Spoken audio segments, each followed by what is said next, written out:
기적이 일어납니다. 기적이 일어납니다. 기적이 일어납니다.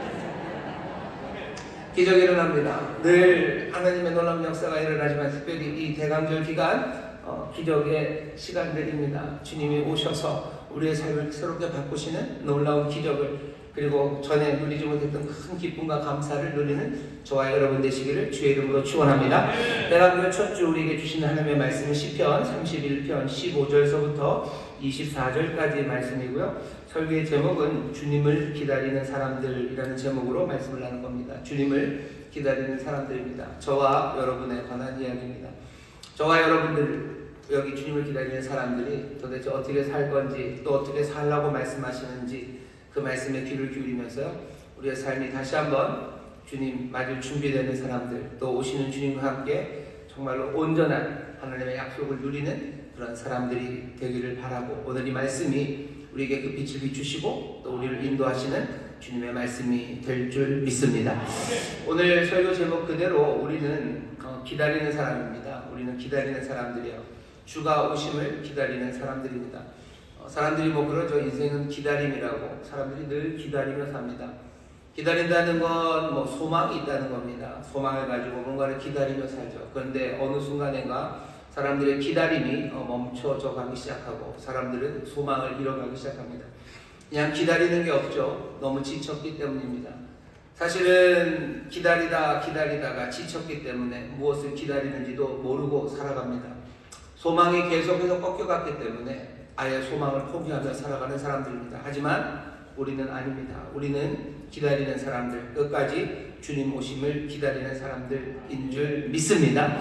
기다림을 놓치시면 안 돼요. 우리는 소망으로 삽니다. 자, 그런데 대강절이 되면 성탄절도 있고 그래서요, 우리가 아기 예수가 오시기를 기다리는 그런 절기로 아시는 분들이 좀 계셔요. 하지만 그렇지는 않습니다. 우리가 기다리는 건 아기 예수님은 아닙니다. 왜냐하면 우리가 다 아는 것처럼 2000년 전에 이미 오셨기 때문입니다. 아기의 모습으로 오셨어요. 가장 연약한 모습으로 이 땅에 이미 오셨습니다. 이 대강절 기간은 그렇게 연약하게 아기의 모습으로 오셨던 예수님을 기억하는 시간이기도 합니다. 그 예수님을 기억하는 거예요. 예수님 연약함으로 오셨어요. 가장 낮은 자리로 오셨습니다. 그리고 그분은 임마누엘입니다. 그 귀하신 은혜, 또 그 귀한 사건이 우리에게 알려주는 진리를 우리는 기억합니다. 하지만 우리가 지금 이 대강절 기간에, 늘 그렇지만 대강절 기간에 특별히 더 기다린다고 말하는 것은 아기 예수님은 아닙니다. 우리가 기다리는 건 다시 오시는 주님입니다. 예수님 다시 오신다고 약속하셨어요. 우리는 그 주님을 기다립니다. 2000년 동안 교회가 계속해서 주님 오시옵소서 기도하며 살아왔습니다. 우리가 알고 있는 성경의 제일 마지막 책이 요한계시록이고요. 마지막이 22장입니다.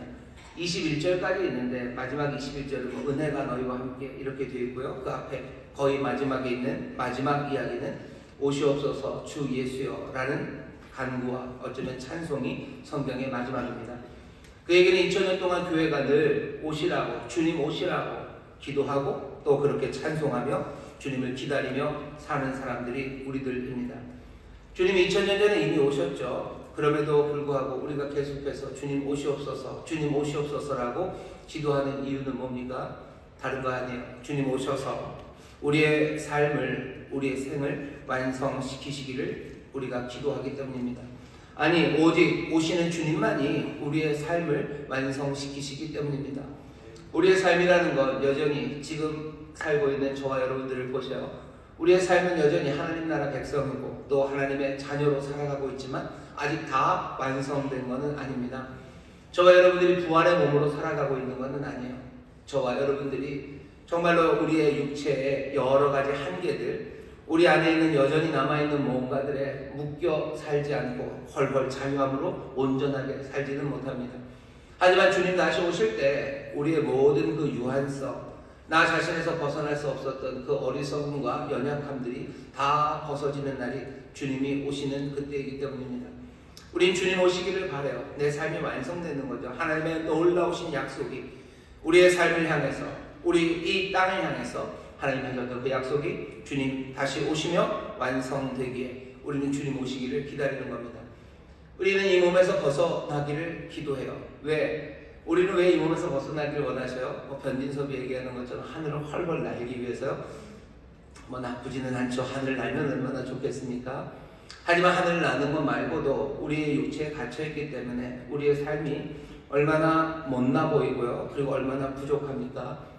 뭔가 사랑을 하려고 해도, 뭔가 삶에 정말로 고귀한 것들을 쫓아가려고 해도 내 육체가 연약해서, 아니면 내 삶에 남아있는 여전한 염려와 걱정, 그리고 불안과 근심 때문에 난 제대로 아름다운 것들을 향해서, 의미 있는 것들을 향해서 달려가지 못합니다.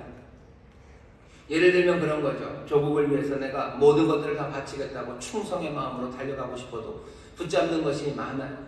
내가 연약해서 그것이 안 되고요. 내 가족들이 걸리고요. 그리고 내 안에 있는 여전한 욕심과 나 편하게 살겠다는 어쩌면 그 생각들이 나를 고민하게 만듭니다. 그러니 그런 생각하는 나는 얼마나 추합니까? 난 얼마나 못납니까? 난 왜 아직 여기에 갇혀 있습니까?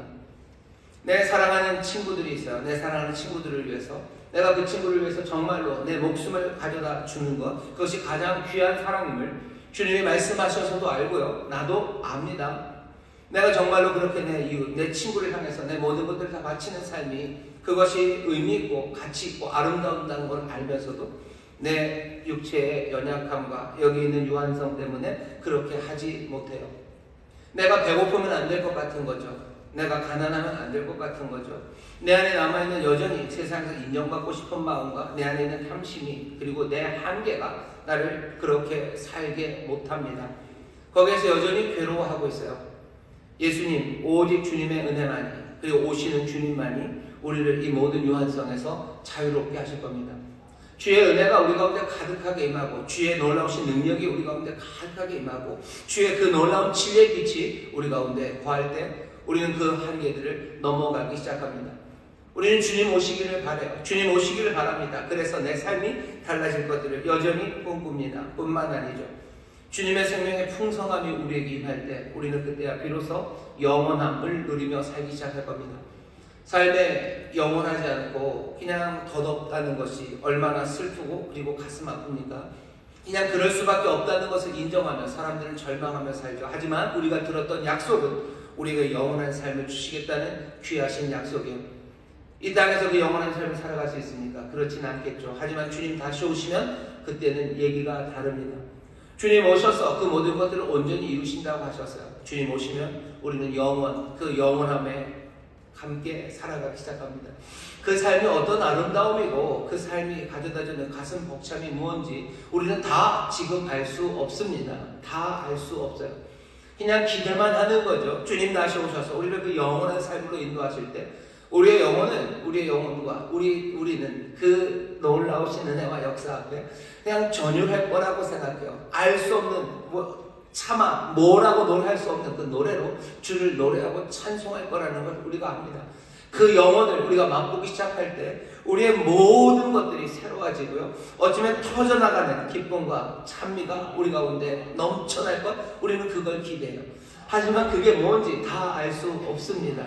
하지만 기대는 점점점 커져가죠. 얼마 전에 TV에서 흑백 요리사라는 걸 했고요. 거기서 유명해진 셰프 한 분이 계셔요. 요즘 보니까 선전에 많이 나오시던데 어쩜 계셔요. 그분이 내년에 식당을 연답니다. 가보고 싶으신가요? 갈 생각도 엄두도 잘 안 나죠. 멀기도 하고 그냥 여기 앞에 하면 되는데, 그죠? 아니면 우리 교회 식당 옆에 한 칸에 내가 자리를 내줄 수 있는데 오시지는 않을 것 같습니다. 그렇게 유명한 셰프가, 어마어마한 요리사가 만들어 놓을 그 요리를 먹으러 갈 거라고 생각해 보셔요. 기대가 되겠죠. 하지만 어쩌면 정말로 그 요리를 먹을 때는 우리가 기대했던 것, 그건 넘쳐서 뭔가가 있을 겁니다. 그 맛을 다 상상할 수 없어요. 그 맛을 상상할 수 있다면 우리가 그 요리사겠죠. 하나님이 우리를 위해서 예비하신 것, 그것은 사람이 눈으로 보고 귀로 듣고 알 수 없는 겁니다. 알 수 없는 놀라운 신비한 것들을 우리를 위해서 마련해 놓으셨습니다. 그 귀한 영혼이 어떻게 우리에게 주어집니까? 주님이 다시 오실 때요. 주님 다시 오십니다. 그러니 우리는 주님 어서 오시라고 우리의 모든 한계를 다 벗어나게 하시고 우리에게 약속하셨던 그 영혼을 맛보게 하실, 우리의 생을 완성하실 그분을 우리는 기다립니다. 그 주님이 오셔요. 그 주님이 오십니다. 세상 끝날에 오셔서 우리의 모든 것들을 한계를 다 털어내게 하시고 그 영혼에 잇대게 하실 뿐만 아니라 우리의 삶에, 우리의 관계에, 그리고 나에게, 그리고 이 사회에 임하십니다. 우리는 이곳에서 그 영혼을 맛보기 시작할 거예요. 그리고 그 육체의 한계를 벗어나게 하시는 그 자유함을 우리로 맛보게 하실 거예요. 그러니 우리는 그날 온전히 이루는 그날을 사모하며 주님 오시기를 기도합니다. 그리고 그 놀라운 영혼과 그 자유함을 이 땅에서 누리기 위해서 우리는 주님 오시기를 기도합니다. 주님 오시라고, 주님 오시라고. 오늘 여기서 천국의 영원함을 누리기를 원하고, 오늘 여기서 정말로 부활의 그 자유함을 누리기 위해서 우리는 기도하고 또 소망하고 주 앞에 나옵니다. 오늘 이 시간 우리 모두가 다 오시는 주님을 기다리는 사람들인 줄 믿습니다. 오시는 주님을 기다리는 사람들인 줄 믿습니다. 소망하고 기다리는 겁니다. 주님 오심을 기다려. 옆에 있는 분들에게 얘기하시죠. 우리는 주님 오심을 기다립니다. 우리는 주님 오심을 기다립니다. 주님이 오시기를 기다립니다. 그날 오시기를 기다려. 그리고 오늘 여기 오시기를 기대합니다. 기다림이라는 건 굉장히 복합적인 감정입니다. 기다림은 설레기도 하고요. 또 어떤 때는 기다림은 두려움이기도 해요. 어떤 모든 것 좋은 것만 기다리는 건 아니죠. 제일 두려울 때는 언제냐면요. 요새는 좀 학교에서 때리는 일이 없습니다. 근데 저 학교 다닐 때만 해도 죄송합니다. 저보다 연세 많으신 분들 많으신데 어쨌든 저 학교 다닐 때만 해도 꽤나 맞으면서 학교를 다녔습니다. 뭐 하루라도 맞지 않으면 입에 안에 가시가 돋쳤죠. 맨날 맞았어요. 맨날 맞습니다. 그럼 뭐 이렇게 애들 다 줄 세워놓고 다 나오죠. 3녀석씩 맞아요. 그러면 기다림입니다. 그 다음에 나 차례요. 보면서 계속 선생님이 점점 힘이 빠지시나 뭐 이런 거 보는 거죠. 선생님이 어디를 노려 때리시나 이제 보는 거예요. 그래서 어느 타이밍에 엉덩이를 집어넣어야 되나 이제 그거를 계산하며 기다립니다. 떨려요. 떨리고 기다리는 거죠. 그것도 기다림입니까? 기다림입니다. 사실은 우리의 인생의 기다림이, 두려움의 기다림이 참 많습니다. 닥칠 일들을 기다리는 거죠. 이게 뭔지 모를 불안과 염려와 공포 가운데 기다립니다. 하지만 모든 기다림이 다 그런 두려움만은 아니에요. 어떤 건 설레는 기다림이 있죠. 요즘은 좀 덜한데요. 크리스마스 때가 되면 엄마, 아빠가 아이들에게 선물을 주려고 준비를 합니다. 그럼 아이들은 기다려. 참기 어려울 만큼. 하지만 설렘으로 그것들을 기다립니다. 기다림이라는 건 굉장히 복합적인 감정이에요. 오늘 우리의 설교의 제목이, 오늘 우리가 함께 나누는 말씀의 제목이 주님을 기다리는 사람들인데, 도대체 이 주님을 기다리는 사람들은 누군지 좀 봐주셨으면 좋겠습니다. 여기 주님을 완전한 설렘으로 기다리시는 분들도 있으실 거예요. 설레서 너무너무 행복하게 주님을 기다리시는 분들도 있으시죠. 하지만 어떤 기다림들은 정말 좋은 상태에서 주님을 기다리는 게 아니라 어렵고 힘든 상황에서 주님을 기다리는 사람들이 있습니다. 그리고 안타깝게도 진실은 아마 대부분의 사람들이 주님을 기다릴 때는 그 안타깝고 그리고 참혹한 상황에서 주님을 기다립니다. 어쩌면 그게 복인지도 모릅니다. 나의 산성이신 주님, 나에게 오시라고 기도하는 것, 그 아름다움 밑에는요, 인생의 참혹함이 있는 거예요. 왜 산성이신 주님을 기다립니까? 내 삶이 불안하기 때문이죠. 여기저기서 쳐들어오는 사방에서 나를 힘들게 만들고, 나를 곤란하게 만들고, 나를 삼키려는 적들이 나에게 오니, 나의 산성 되신 주님을 기다리는 것 아니겠습니까? 오늘 우리가 읽은 말씀, 시편 31편을 기록한 시편의 기자도 그런 사람이에요. 주님을 기다리는 사람은 누굽니까? 여기 시편 31편에 어쩌면 우리와 같은 사람인데요. 자기의 삶이 그물에 걸렸다고 생각하는 사람입니다. 우리가 이거 보면 조금 앞에 보면 31장 4절에 31편 4절에 저희가 나를 위하여 비밀이 친 그물에서 빼어내소서 주는 나의 산성이십니다. 내가 난 그물에 걸렸어요. 비밀이 쳐놓은 그물에서 빼어내시라고 주는 나의 산성이라고. 이 사람 시편 기자는요, 지금 그물에 빠져 있음을 압니다. 주님을 기다리는 사람은 어쩌면 그물에 빠져 있는 사람들일 겁니다. 저와 여러분들도 그물에 빠져 있다는 게 뭔지 좀 알아요. 적들이 많다는 거죠. 적들은 많고 그 적들의 아주 음흉한 공격에 나는 얽어매어져서 헤어나올 수 없습니다. 이 적들은 정말로 사람들일 수도 있고요, 그리고 악한 영들일 수도 있습니다. 악한 영들이 쳐놓은 그물이에요. 거기에 빠져서 내가 헤어나오지를 못하는 거죠.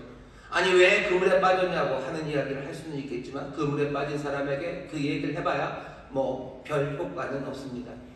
눈이 밝아서 그물을 피해 갔으면 됐겠죠. 예, 그렇죠. 하지만 나는 지금 그물에 빠져 있습니다. 왜 눈 밝지 못해 그 그물에 빠졌냐고 말하는 건 어쩌면 지금 나에게 소용은 없습니다. 그리고 꽤나 많은 사람들이, 저와 여러분들이 그물에 걸려 있어요. 꼼짝 못하는 거죠.